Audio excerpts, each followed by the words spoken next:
पूज्य डॉक्टर बाबासाहेब आंबेडकरांचा विजय असो, रिपब्लिकन पक्षाचा विजय असो। सर कवाड़े आगे बढ़ो, हम तुम्हारे साथ हैं। सर कवाड़े आगे बढ़ो, हम तुम्हारे साथ हैं। रणदीप कवाड़े आगे बढ़ो, हम तुम्हारे साथ हैं। पीपल्स पार्टी जिंदाबाद, जिंदाबाद, जिंदाबाद। राष्ट्रीय मजदूर सेना जिंदाबाद, जिंदाबाद, जिंदाबाद। अम्बेडकरवाद जिंदाबाद, जिंदाबाद, जिंदाबाद। परमाणुवाद मुर्दाबाद, मुर्दाबाद, मुर्दाबाद। भारत सरकार मुर्दाबाद, मुर्दाबाद, मुर्दाबाद। भारत सरकार मुर्दाबाद, मुर्दाबाद, मुर्दाबाद। जातिवाद सरकार मुर्दाबाद, मुर्दाबाद, मुर्दाबाद। जातिवाद सरकार मुर्दाबाद, मुर्दाबाद, मुर्दाबाद। हमारी मांगे पूरी करो, अभी करो, अभी करो। हमारी मांगे पूरी करो, अभी करो, अभी करो। हमारी मांगे पूरी करो, आज करो, अभी करो। अभी तो ये लड़ाई है, आगे और लड़ाई है। अभी तो ये लड़ाई है, आगे और लड़ाई है। अभी तो ये लड़ाई है, आगे और लड़ाई है। परम पूज्य हो गया मत, थोड़ा पीछे आ जाओ। आप पीछे आ जाओ, हमको रहने दो आगे। आंबेडकरांचा विजय असो। सर कवाड़े आगे बढ़ो, हम तुम्हारे साथ हैं। सर कवाड़े आगे बढ़ो, हम तुम्हारे साथ हैं। पीपल्स पार्टी जिंदाबाद, जिंदाबाद, जिंदाबाद। पीपल्स पार्टी जिंदाबाद, जिंदाबाद, जिंदाबाद। अम्बेडकरवाद जिंदाबाद, जिंदाबाद, जिंदाबाद। अम्बेडकरवाद जिंदाबाद, जिंदाबाद, जिंदाबाद। परमाणुवाद मुर्दाबाद, मुर्दाबाद, मुर्दाबाद। परमाणुवाद मुर्दाबाद, मुर्दाबाद, मुर्दाबाद। भारत सरकार मुर्दाबाद, मुर्दाबाद, मुर्दाबाद। आवाज जनता की। सबसे पहले तो मैं आवाज़ जनता चैनल का मैं धन्यवाद देता हूँ कि जो पीपल्स रिपब्लिकन पार्टी नागपुर शहर की ओर से जो नागपुर शहर और महाराष्ट्र की ज्वलंत समस्याओं को लेकर तो संविधान चौक नागपुर के अंदर में जो आंदोलन हल्ला बोल आंदोलन जो यहाँ आयोजित किया गया है, उस हल्ला बोल आंदोलन का मकसद ही हमारा ये है कि महाराष्ट्र शासन की ओर से कामगारों के ऊपर में जो अन्याय हो रहा है, यहाँ के महाराष्ट्र की और नागपुर शहर की जनता के ऊपर में जो अन्याय हो रहा है, उस अन्याय के खिलाफ में हम लोगों ने आज का ये आंदोलन रखा हुआ है। सबसे पहला आंदोलन तो ये मुद्दा तो हमारा ये है कि जो स्मार्ट मीटर जो लगाए जा रहे हैं वो लगाना ही गलत है, जबकि ऑलरेडी उनके पास मीटर लगे हुए हैं। वो मीटर के अलावा हर साल उन लोग एक नया पिल्लू लेके आते और एक नया मीटर लगाने का प्रयास यहाँ करते और जनता के ऊपर में वो अन्याय कर रहे हैं। वो ये स्मार्ट मीटर जो ये अन्यायकारक मीटर है और ये मीटर सरकार ने नहीं लगाना चाहिए। लगाने के लिए किसी प्रकार की कोई ज़बरदस्ती नहीं करना चाहिए, हमारी ऐसी डिमांड। दूसरी चीज़ ये है कि नागपुर महानगर पालिका ने उनके OSW डिपार्टमेंट के अंदर में नागपुर शहर के लिए 24/7 जो पानी की व्यवस्था करने की जो आह्वान किया था, वो योजना को तत्काल उन्होंने लागू करना चाहिए। आज उन्होंने घोषणा करने के बाद में साल भर का समय बीत चुका है, लेकिन अभी तक उसके ऊपर में किसी प्रकार की कोई अमल बजावनी नहीं हुई है। उसकी अमल बजावनी उन्होंने करना चाहिए।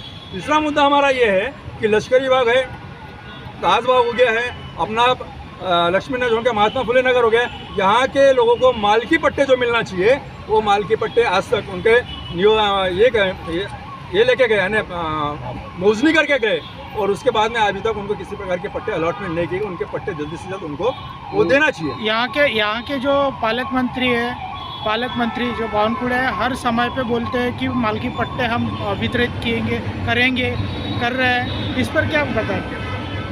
जिनको गरज नहीं है उनको तो मालकी पट्टे देने की बात करते हो, और जिनको सही में गरज है, जो यहाँ पे 100 साल से रह रहे हैं, जिनको 75 साल हो गए, 100 साल हो गए, जो डिमांड कर रहे हैं, उनको आप पट्टे नहीं दे रहे हो। और जो किसी प्रकार की डिमांड नहीं करते उनको आप ले जाके उनको पट्टे देने की बात करते हो। ये कहाँ का न्याय है? जहाँ की मोजनी आप करके लेके गए हो, जहाँ का आपको न्याय जो पुरानी डिमांड है उनको पहले पूरी करना चाहिए, वो आप ना करते हुए नए लोगों को आप पट्टे देते हो। ये तो पुराने लोगों के ऊपर में अन्याय है ना। आता महाराष्ट्र थांबणार है, ये जो वर्ड है, ये जो लाइन है, ये महाराष्ट्र के मुख्यमंत्री की, इसको किस तरह देखते हो? ये जो मुख्यमंत्री साहब हो, यहाँ का पालक मंत्री हो, यहाँ किसी की भी सरकार, कांग्रेस की सरकार हो या बीजेपी की सरकार हो, हमारे ऊपर में जो शोषण बरसों से हो रहा है उसको आज और कहीं तो भी रोकथाम होनी चाहिए। अगर ये नहीं होता होगा तो हमारा आंदोलन और भी तीव्र होने वाला है, हम ये बता देते हैं। चाहे यहाँ के चाहे पालक मंत्री हो चाहे मुख्यमंत्री हो, अगर हमारा समय पड़ेगा तो हम इनके विरोध में भी पूरी तरीके से खुलकर सामने आके हम आंदोलन करने से भी नहीं हिचकिचाएंगे। सर, जन सुरक्षा कायदे के उसमें आप क्या बोलोगे? जन न्यायकारक ये कायदा है। अगर ये कायदा जो बोलते हैं कि माओवाद के विरोध में यह कायदा लगाया गया है, मुझे ये कहना है कि सरकार एक तरफ ये कहती है कि 26 जिलों में से हमने 22 जिलों के अंदर में माओवाद हमने खत्म कर दिया है, जब तब ये कायदा जन सुरक्षा कायदा नहीं था, उसके पहले भी वो कायदे हैं। कायदे थे जिसके ऊपर में यहाँ की सरकार उसकी अमलबजावनी नहीं करती।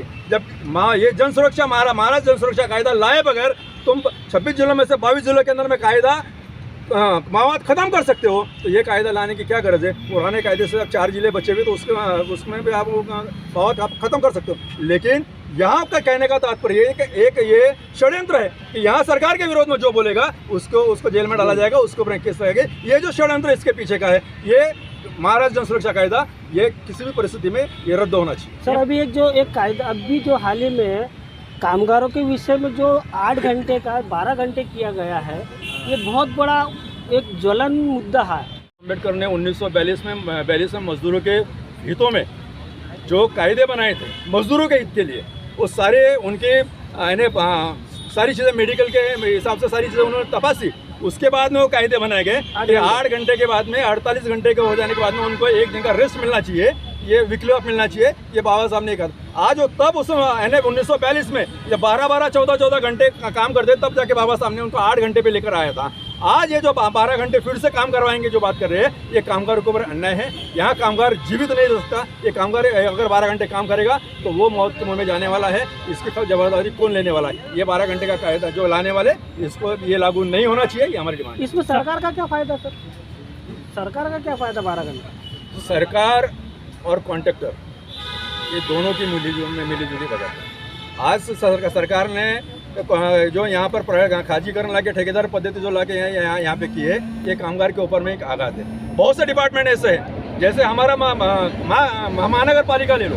महानगर पालिका के अंदर में जो सफाई कामगार है वो किसी भी ठेकेदार को कॉन्ट्रैक्ट नहीं दिया जा सकता, ऐसा सुप्रीम कोर्ट का जजमेंट है। उसके बावजूद भी सुप्रीम कोर्ट के आदेश को तुड़वा कर वो वहाँ पे कॉन्ट्रैक्ट बेस के ऊपर वो काम दे रहे हैं, जबकि वो नहीं होना चाहिए। वहाँ के कामगार परमानेंट होने चाहिए। ऐसा होते हुए भी ये 12 घंटे का कायदा लेके आएंगे तो ये किसी भी प्रकार का हम किसी को मान्य नहीं होने वाला है। और ये सफाई जो कामगार यहाँ पे काम कर रहे हैं वो हर हालत में वो परमानेंट होना चाहिए। ये 12 घंटे के लिए पूरे कामगार लोग और आप लोग नेता लोग एक होकर क्यों ऐसा आंदोलन क्यों नहीं करने चाह रहे? हमारा प्रयास है, जितनी भी बड़ी यूनियन है वो साथ में नहीं आती, वो बात अलग है। लेकिन हम छोटे मोटे यूनियनों को लेकर साथ में लेकर इस 12 घंटे के काम के लिए जो महाराष्ट्र सरकार का जो षड्यंत्र है उसके खिलाफ में हम आने वाले समय के अंदर एक बड़ा आंदोलन खड़ा करने वाले। सर आधीपासूनची मागणी आहे की जे सौंदर्यीकरण दीक्षाभूमीला होणार होतं ते त्यांनी तात्काळ प्रभावाने केलं पाहिजे, कारण की आमच्या येणाऱ्या दीक्षाभूमीत येणाऱ्या धम्मबांधवांना जी सुरक्षा मिळाली पाहिजे आणि जी व्यवस्था मिळाली पाहिजे ती सरकारने ताबडतोब तिथे पूर्ण केली पाहिजे। ही मागणी आमची फार आधीपासूनची आहे, पक्षाची मागणी आहे। या आंदोलनामध्ये सुद्धा आम्ही ती मागणी ठेवलेलीच आहे। जितक्या लवकर शिक्षाभूमीची सौंदर्यीकरण होईल तितकं फार बरं आहे। तिथे चाललेले वाद जे असतील ते नंतर मिटवता येतील, परंतु सर्वात पहिले या धम्मचक्र पर्यटन दिनाच्या निमित्त येणाऱ्या आगंतुकांना कुठल्याही प्रकारचं नुकसान होऊ नये आणि त्यांना सुविधा मिळाव्या याचं सरकारने लक्ष द्यायला पाहिजे, ही आमची मागणी। आंबेडकरी जनता जेवढी पक्ष आहे ते असंच म्हणतात किंवा काम केल्या जाईल अन्यथा तीव्र आंदोलन करू। आजपर्यंत आंदोलन केली, आजपर्यंत गड्डे बुजवले आंबेडकरी जनतेच्या समोर जाऊन, परंतु आज तागायत काही दिवसानंतर धम्मचक्र प्रवर्तन दिन साजरा करण्यात येणार आहे, परंतु आतापर्यंत तिथली रंगरंगोटी झालेली नाही आहे। तिथली दुरावस्थेत काही जे आहेत लोहा तुटलेला आहे, ताडपत्री तुटलेली आहे, ती झाकलेली आहे। असं असताना देखील स्मारक समिती त्यांच्याकडे दुर्लक्ष आहे आणि जनतेचं सुद्धा तिकडे फक्त आश्वासन देणं सरकारला जागवण्याचं काम करत आहे। तुमचा प्रश्न अगदी बरोबर आहे। आंबेडकरी समाजामध्ये घरोघरी नेते आहेत, जो उठतो तो आंदोलन करतो दीक्षाभूमीच्या नावाने। दीक्षाभूमी बचाव म्हणणारे बरेच लोक आहेत, पण खरोखर दीक्षाभूमी वाचवून राहिले काय? तुम्ही आमच्या दीक्षाभूमीला आंदोलन करून बदनाम करून राहिले। ज्या दीक्षाभूमीवर आम्ही पवित्र हे केलं होतं तिथे आपल्या समाजाने जाळपोळ केली, कुठला संदेश दिला आम्ही? तर तो भाग वेगळा, पण आता जे येणारे लोक जो प्रश्न आहे क्राउड येणार आता आहे, मी तुम्हाला सांगितलं हे आपला पार्टी आपला पक्ष काय करणार आहे? आमचा पक्ष आमच्या माध्यमातून जे करण्यासारखं आहे ते आम्ही तिथे करतो आहोत।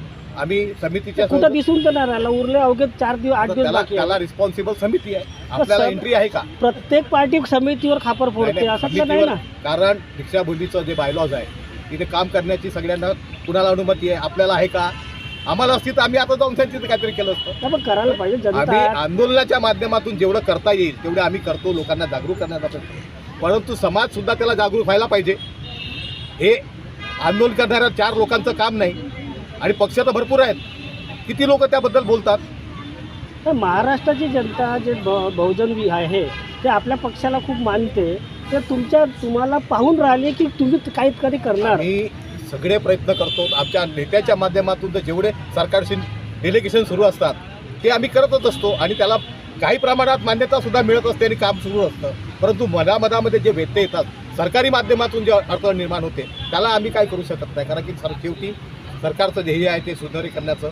आपल्या हातात त्यात काही नाही आणि कमिटीने ते केलं पाहिजे. ते कमिटी करायला मागे पुढे करते त्यामुळे आपला हा सौंदर्यीकरणाचा प्रश्न लांब पडतो. पण सरकारला सुद्धा जनतेनंच बनवलं आहे ना, मग कुठेतरी आपण चुकतो की सरकार चुकते. बघा, सरकारला आपणच बनवतो, अगदी बरोबर आहे. पण त्या सरकारच्या विरोधात बोलण्याची ताकद तरी किती लोकांमध्ये आहे. आज आम्ही इथे बोलतो आहोत, आम्ही सत्तेत आहोत, तरी आम्ही विरोधात बोलण्याची हिंमत ठेवतो. कारण आम्ही आंबेडकरी समाजाच्या करता काम करणारे लोक आहोत आणि आम्हाला वाटतं की दीक्षाभूमीची शान वाढली पाहिजे, सौंदर्य झालं पाहिजे, म्हणून आम्ही हे सगळ्या गोष्टी करत असतो. परंतु आपल्या म्हणण्यानुसार जर सरकार जिम्मेदार आहे, सरकारच जिम्मेदार राहणार आहे ना. लोकांना आजकाल आताच्या सरकारमध्ये लोकांना कोण महत्त्व देतं. तुम्ही पाहतात काय निर्णय होऊन राहिले. हे निर्णय होत असताना आज जे निर्णय होतात त्या निर्णयाला सगळ्यात महत्त्वाचं पीडित कोण आहे तर लोकच आहेत. एक तरी लोक आपण पाहतो का याच्या विरोधात पुढे आंदोलन करताना नाही दिसणार.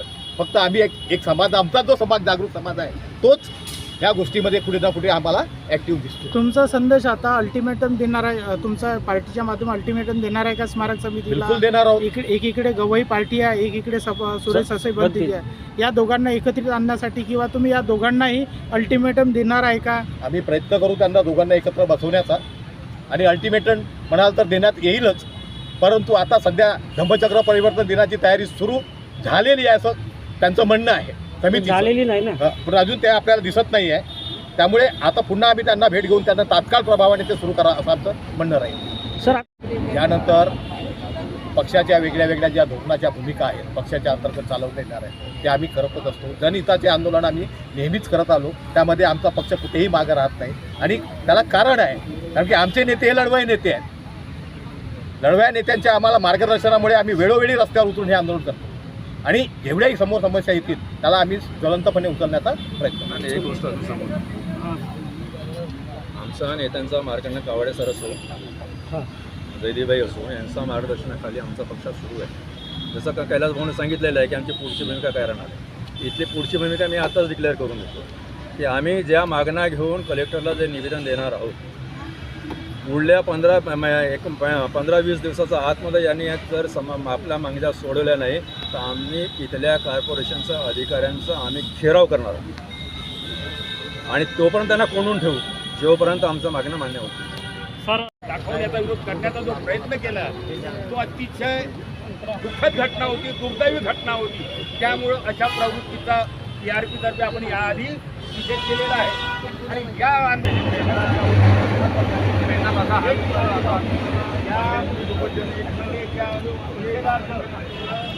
समाजामध्ये जागृती करून त्या आंदोलनाला जनतेचं आंदोलन कसं करता अलायंस किया था तब उन्होंने विरोध क्यों नहीं किया? BSP ने बीजेपी के साथ में अलायंस करके 4 बार सत्ता में रही तब उसका विरोध क्यों नहीं?